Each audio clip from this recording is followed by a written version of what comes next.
right, quickly, before we get into AI stuff here, my personal EO story, I've been an EO member since 2017, and I'll say it was one of the most impactful decisions in my business career. I think the 22 years up to that was a lot of scattered stop and start. And when I suddenly surrounded myself with a bunch of entrepreneurs that knew a lot more than me, I realized how little I knew. I thought I knew a lot in those early years.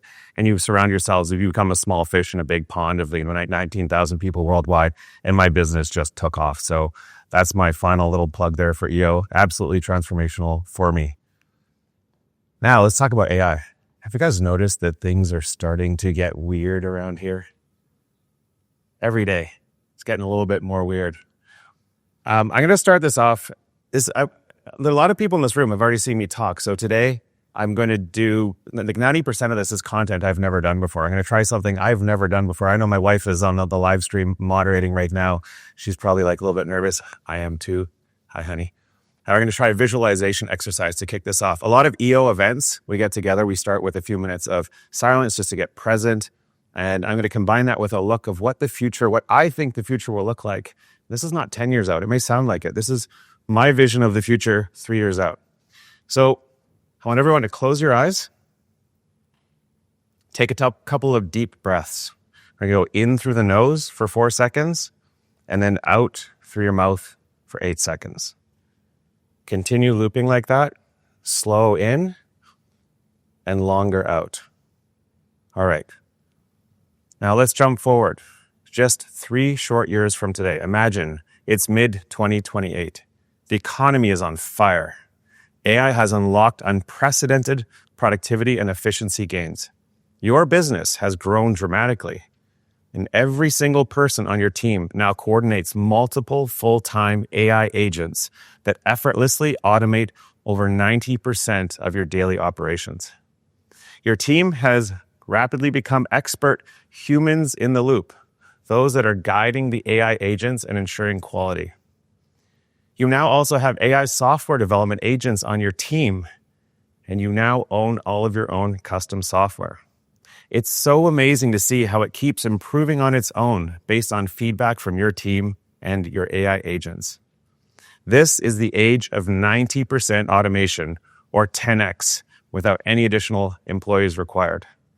Everything was already possible way back in 2025, but it took 3 years for the world to realize that and for businesses to fully embrace AI.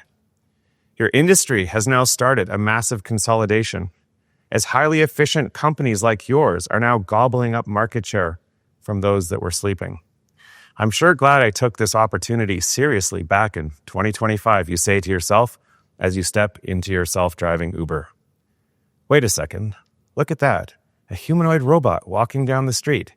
You smile, knowing that your business, your data, your culture, and your team are ready for the exciting next wave of robotics. Now take another deep breath, and when you're ready, gently open your eyes, prepared and inspired to step into this powerful vision of your future.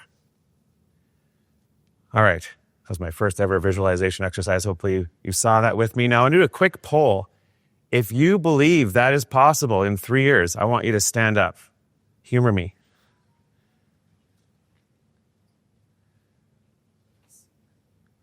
All right. If you believe that's possible in everyone stay standing. If you believe that's possible within 5 years, stand up. Now, if you believe that's possible within 10 years, stand up. All right, look around the room. If we truly believe that, and the crazy part, I think that's possible in today, right now. You just have to do it. And by the time you get there will be 100. You guys can sit down now. Thank you.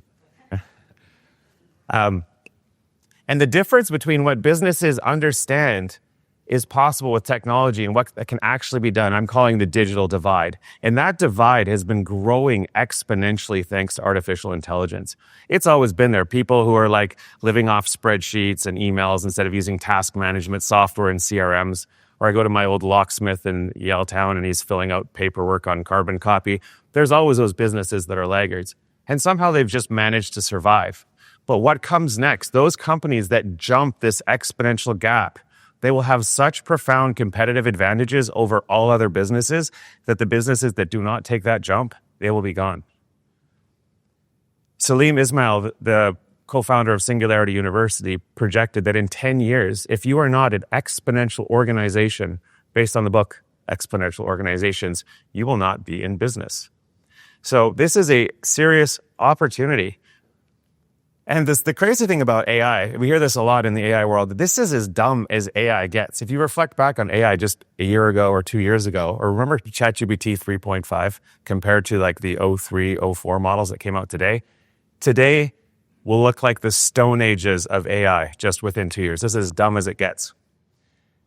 Now, the best part about all of this news for everyone in the room, I mean, everyone here, you're entrepreneurs, unless you lied on those intake forms when you applied.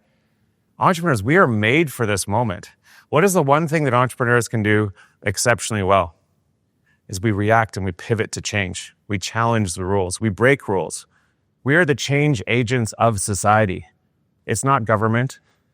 Definitely not government. It's not big corporations. They move too slow. It's us. And we are perfectly designed for what comes next. We need that culture of innovation, that adaptability, that flexibility that comes with entrepreneurship. Those are exactly the skills that you need to thrive and survive over these next 3 to 10 years. And we're going to see lots of interesting situations emerge. I mean, right now, it feels like big tech is winning or big money is required to win at the AI game. I really don't think that's who's going to win. It's going to be the small, agile, nimble players. We're going to see tons of sort of David versus Goliath or small versus big scenarios unfold. We're going to see companies with 10 employees that are passionately aligned around core values and culture and just crush it and take down 1,000+ person organizations. I project that you will see within the next 12 months the first billion-dollar organization of one surrounded by teams of agents that are fully automated in less than a year. Small versus big. We are all small. We are flexible, creative. This is our time to shine. All right, so the agenda for today, I'm going to be going through a condensed, newer version of the wake-up call. Some of you have already seen this before, so I'm going to keep it really short, especially the fact that everyone stood up. We're all pretty awake to like, this is the moment, but I'm going to rapid fire through some slides. The message there is this is moving 1,000 times faster than you may think. And we're going to have a presentation from Andy. She's going to be showcasing some of the things that you can do with design and avatars shortly. And there's a workshop. We'll be walking you through step by step, sort of lessons that I've learned along my journey, quick, easy ones that you can hopefully take home and get some quick wins. Now, this will feel like you are drinking from the AI fire hose, and that is totally normal. And that's part of the reason why we're live streaming and recording all of this. Thank you, Nathan, so much for that. We will send you the recording afterwards, so anything that we went through, all of my slides, any videos you want to rewatch, we'll have them for you. We also have built a community online, which we'll be sharing with you. We've got all sorts of different materials and workshops that I've done in the past. So just note that this is really a journey of 1,000,000 miles or 1.6 million kilometers, and it begins with a couple of steps, and you'll keep going. Don't try to feel like I have to understand everything today. I have to take it all in. Because I've been to a lot of these. A lot of you in the room have seen me at others, and the most common reaction and response I get from people is like, "Oh my God, that was overwhelming. I'm feeling anxiety." Take your time. Give yourself. You still have some time. We still have time. All right, so AI is moving incredibly fast. Now, quickly, my AI story. I've been working in digital transformation since 2000. Does anybody here remember a website back in the 2000s called clubvibes.com or clubzone.com? Raise your hands. You got 2, 3? Okay. All right. That's where I started. .com startup, straight out of university, building .com companies. And really at that time, I didn't realize, I mean, at the time, it was about getting into nightclubs for free, drinking for free, and meeting women. But really what we were doing was automating an industry. It was an industry where they used to hand out flyers and, and make phone calls. And we were teaching them about Hotmail and how to build their first websites. And it went on from there. I think about 9 or 10 different startups and exits along the way. I lost everything through the pandemic. I was not in a good position. I was in event marketing, event ticketing, event production, an event SaaS company. We were building a flywheel to come after Live Nation. That did not age well through the pandemic. But it gave me an opportunity to hit that reset button at the tender age of 46, 45. I did not expect to do that late stage in my career. threw away probably $10 to $20 million worth of assets and got to say, what do I really want to do? And that's what I've been doing the last 3-4 years. So I've done a few hundred of these now. I've met with probably over 100 forums. I've traveled to at least 20 different EO cities and YPO, and I'm doing this full time. I am obsessed with AI. It is so much fun. You hear that expression, if you do what you love every day, it doesn't feel like work.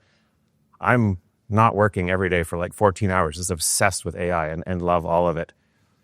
All right, so that's about me. Just quick blast from the past. Anybody remember this computer? Anyone have a computer, show of hands, that looked like this? Remember the 6, 7, 8 different floppy drives that you had to pump in there? That was my first computer. I think it was 8 or 9 years old. The computers we have today are now 12,000 times faster than that one. Did anybody have one of these 56K modems? Raise your hand. Remember how exciting that was when we upgraded from our 14.4 or our 28.8 and we doubled to 56K?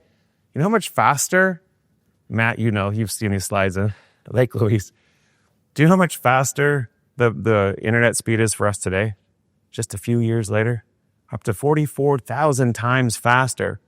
And the reason I bring this up is just to know we've been through such technological change our entire lives, but it moves so fast. It's overwhelming at first. Just like when you got that first computer and you're trying to figure out like how to get a floppy drive in there or how to figure out your first BlackBerry or how the heck this new iPhone works or even just how to connect to the internet. These things were all overwhelming when we first hit them. But now they just fade into the background. You just plug into the internet. And AI is that next thing that can be overwhelming for some of us. There's just so many tools flying at us. Things are changing. 4.0, 04, 4.0, right? It's confusing, but it will very quickly fade into the background. It'll be as simple as you plug into electricity, you plug into the internet. Now we're in the age where you can plug into intelligence, and we're just all starting to figure that out. And this is so much more than just using the tools like ChatGPT. This is about infusing intelligence into everything that you do in your business. Now, this rapid exponential growth has been going on since since vacuum tubes. And this is going on for a long time. This is a logarithmic chart, meaning that the y-axis is going exponential to like the power of 2. So 10, 100,000 up the y-axis. And we've been seeing consistently that compute power has been increasing, doubling roughly every 2 years since the 70s, since this law was coined. And this means that sometime in the next 10 years, we should be seeing roughly 2, 4, 8, 16, 32x increase in compute power, which means in 10 years, the computers will be 32 times faster than they are today, which sounds kind of cool. And again, if you think that AI today is remotely impressive, just wait. But that doesn't even begin to tell the story because we know that AI compute power is running on a completely different curve. We saw a 1,000x increase in AI compute power in the last 8 years, and there's no signs of that slowing down. We've also seen that as we scale compute power with AI models, that they just get smarter and smarter. And there's different ways they're getting smarter. On the left-hand side, as we give them more compute power for the pre-training, that's when they gobble up all of the world's data and think and learn, and then they publish the models. That's the left-hand chart, no end in sight. That's why they're building all those data centers and throwing hundreds of billions of dollars into that industry.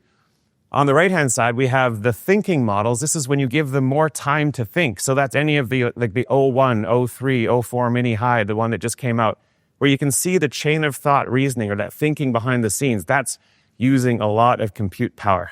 Fortunately, the cost of compute is following an exponential price drop, and that allows the companies to continue scaling compute. And we're not seeing any end in sight with that. So more compute means more intelligence. They're projecting that right now, the cutting edge AI models are roughly around a 120, 130 IQ. And to put that in perspective, that's like probably half of us in this room, I would like to think. At least that's what we think. By the end of the year, we're projecting we'll be cracking 160. That's like the difference between somebody like me and somebody like Albert Einstein in your pocket by the end of the year due to compute. We've seen this play out with imagery like Midjourney version 1 through version 5. This took roughly 18 months to complete. And when they took some of the older models of Midjourney and they ran them through more advanced compute stacks, they were able to get images that looked almost the same as V5. It was really proving the point that what was holding back AI from doing better this whole time has been compute. Now we're up to Midjourney version, I think 6.2. This is 6.0, and look at the difference. We've crossed the line now in imagery, and Andy's going to show us some more examples where we can almost not tell the difference between what's fake and what's real. Now, we haven't crossed that line yet with video, but with the massive gains of compute power we're expecting by the end of this year, you will be able to spin up commercial quality video by yourself that you will look at and be like, my God, I can't even tell that wasn't real, due to the increase in compute. We're seeing massive surges of capital investment. Over the last 5 years, we saw 4x increase. This is just from the big four, Meta, Alphabet, that's Google, Microsoft, and Amazon. They're now spending roughly $75 billion a quarter. They've committed $300 billion of CapEx investments for 2025. And with all this Trump stuff going on, that none of them have said they're pulling back on their budgets with all the economic uncertainty that's going on. There was a lot of speculation. We saw stocks go up and go down on speculation that they would pull back, and they clarified, no, that rumor you hear was just us shutting down one data center and opening up 10 somewhere else. So they're all committed to this spending, even through all the turmoil. We're seeing massive surge in data center growth, over doubling of data centers in the last, from 2020 to 2024. And that's just from the big four, the top four. Oracle gets honorable mention. They were planning on building out 100 new data centers as well, but they're too small to mention on that chart. But so we've got multiple layers of tech, these exponential curves that are merging together. Now, if we look back over the last 10 years, we had transistors accounting for 100x increase in compute power. This is like the density of the chips. This is Moore's law. This is just packing more into smaller spaces. Then we saw with the customized hardware stack, that's like NVIDIA building customized chips specifically for AI. That resulted in a 1000x increase in compute power in the last 10 years. Software, the algorithms, the programs themselves, that resulted in a 1000x increase in efficiency, and then scaling up the infrastructure, the power, the data centers, another 1000x. Now, Jensen Huang, the CEO of NVIDIA, said his projection that over the next 10 years, that AI compute power globally, worldwide, will be 1,000,000x bigger than what it is today. So again, we're in the Stone Ages right now. Can you imagine a world when we have 1,000,000x compute power for AI models within 10 years? Pretty crazy to think about.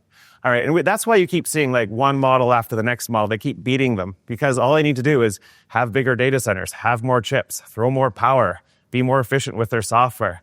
This is DeepSeek came out. They found ways to be way more efficient with their algorithms or the software layer. They found roughly 10x efficiency gains, and suddenly they were jumping up from everyone.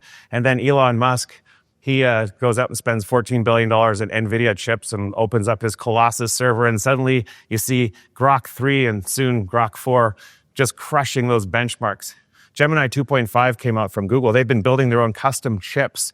That's building customized hardware specifically for AI, having massive gains in compute power. We saw Gemini 2.5 a few weeks ago, crushing benchmarks. You can watch all this stuff online. We're getting into the fire hose here. You're seeing why, like Trump announced a $500 billion investment a couple of months ago called Stargate. This is a matter of like who wins for the next, like who's in charge of the world. Is it going to be United States or China? So it's a matter of global and national security. That's what's on the line here. And this is from roughly 10 days ago. OpenAI closed a funding round that raised the most money ever by a private tech company. Kate Rooney joins us with the details. Hi, Kate. Hi, Joe. The details are simple. They raised the most money of all time. I think it was $30 or $40 billion went into a private. They're not even public yet. Their valuation, I think, jumped from $180 billion up to maybe $350. We saw the ChatGPT 4o model suddenly release their latest image gen, which crushed their previous one, which was called DALL-E. I'll just show you a real short intro to this clip, and then you can watch the rest offline if I share this when we share this with you. Make the cover of GTA 6 for PS5. Very nice. Next, make a photo of Will. Pause this for a second, because normally what would happen with AI imagery is if you were to do any edits to that image, let's say change something, it would come back completely different in the next shot. We just solved for that with the new image gen model that came out from ChatGPT just a couple of weeks ago. So watch the next image and compare this image within the next image. Will Smith holding this video game. He's sitting at a table with a giant bowl of spaghetti. Oh, Recently, we've also solved for text. Wasn't that long ago? You could type in, ask it to put your logo on a wall or put a menu or whatever. It would always garble the text. It looked like weird Russian and backwards characters, extra character. We've solved for that now.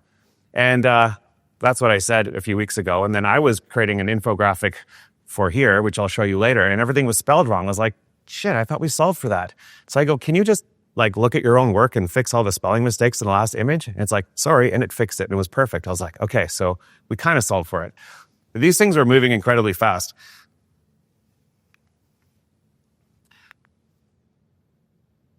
This is Kling 2. It just came out a few days ago, and people are freaking out about it.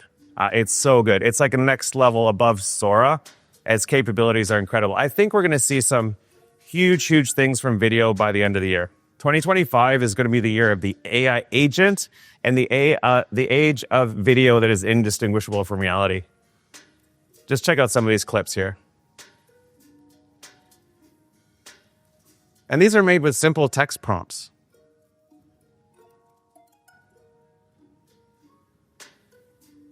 Kind of creepy. There's Jimi Hendrix. I'll save some of the image stuff for Andy. He's going to be showing us some really interesting examples later on. And recently we had OpenAI release O3 and O4 Mini. This was the first time we had the thinking models. When you see an O in front of the model, it means it's got the thinking, the chain of thought reasoning. It's going to use that test time compute.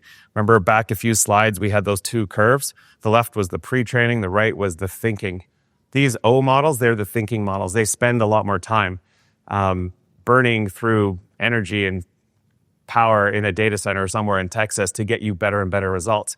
Now, historically, if you were working with one of these thinking models, they were not multimodal, meaning that if you would have to use the 4.0, like GPT-4 version to check the web or to create images or to even process images. They were not multimodal. And now these ones, not only are they multimodal, like you can solve for, geolocation.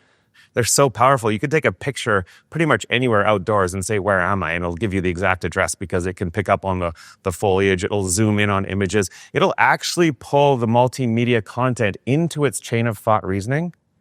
The chain of thought reasoning is all that thinking, the text. It says thought for 27 seconds and there's all that crap if you expand it. If you look in there, what it's doing, it's now writing code, it's processing images, it's doing multimodal thinking. Mind-blowing. This just came out and the world of AI is just like, what can we do with this? It's just off the charts smart. And it will continue. This will be as dumb as it gets. 12 months from now, this will look like GPT 3.5 is today. So we've heard this. This is so cliche. I have to just apologize, give disclaimers. Those of you that heard this 100 times, I got to say it. AI is not going to disrupt you. It's those AI-empowered businesses that automate processes faster than you that will take you out. Business, as we know, is won or lost in our profit margins. If you have a 10% margin advantage over your next competitor, that's the difference between first place and last place, between winning and going bankrupt. And AI has the ability to do that for your business. So that's the big opportunity. I'm going to go through a couple of myths. Thanks to, and this is Matt from Trail Tire, his idea to dispel some of these myths. We were up at Lake Louise, was about 6 weeks ago for a little AI workshop. It was awesome. So I went through the 3 most common myths we hear about why people haven't adopted AI. First of all, people think it's so complicated. It's way too complicated. I'll tell you, most people that I work with that have invested at least a couple of months, yeah, there's a lot of stress at the beginning and figuring things out, and it can be pretty frustrating. But within a couple of months, they figure it out. And if you reflect back on everything that you have figured out technology-wise, from your parents asking you to change the time on your VCR, up to your BlackBerry, your iPhone, your laptop, the internet, everything that we've done, if you can handle writing a blog article on a WordPress website, you can figure this stuff out. It's not that complicated. And the thing is, as business owners, we don't have to even do it. We just need to understand the 80%. We want to put in that 20% effort to understand exactly what it can do so we can get other people to do it for us. That's one of the big things I learned from EOS, to stop doing everything myself and delegate to really smart people. Another one we hear is that it's just too expensive. We see big tech investing billions of dollars into data centers and buying up NVIDIA chips and building custom models, and we think like, This is rocket science and it's expensive. It's not. Most early stage AI projects will pay for themselves like with a 5 to 10x return on investment within the first year. Now, the first 3-4 months of AI investments do take some courage. There's a lot of time that's invested at that stage and upfront cost. But once you figure it out, the ROI just starts rolling in. It'll pay for itself. How many people here have bootstrapped their businesses without external capital? Please raise your hands. Me too. And that's a lot of EO. We're not YPO here. We're not raising money and burning cash, most of us. And the way that we do that is we just have to prioritize the decisions we make, find those high ROI opportunities, invest in them, take the return, and then invest in the next one. It's all fueled by sweat and careful prioritization. It's no different with AI. If you prioritize your opportunities carefully, they will pay for themselves. Kind of like that flywheel concept in Jim Collins' book, Good to Great. Just keep building momentum, one little automation at a time. And the momentum builds faster and faster as you go because there's less and less to learn as you go through those learning journeys. This is the most common one I see from this audience. How many people here feel like, I do not have time right now to deal with this shit? Raise your hands. It's a lot. And I think I have a minor in psychology. I'm going to venture to say that 80% of this room probably has some degree of ADHD.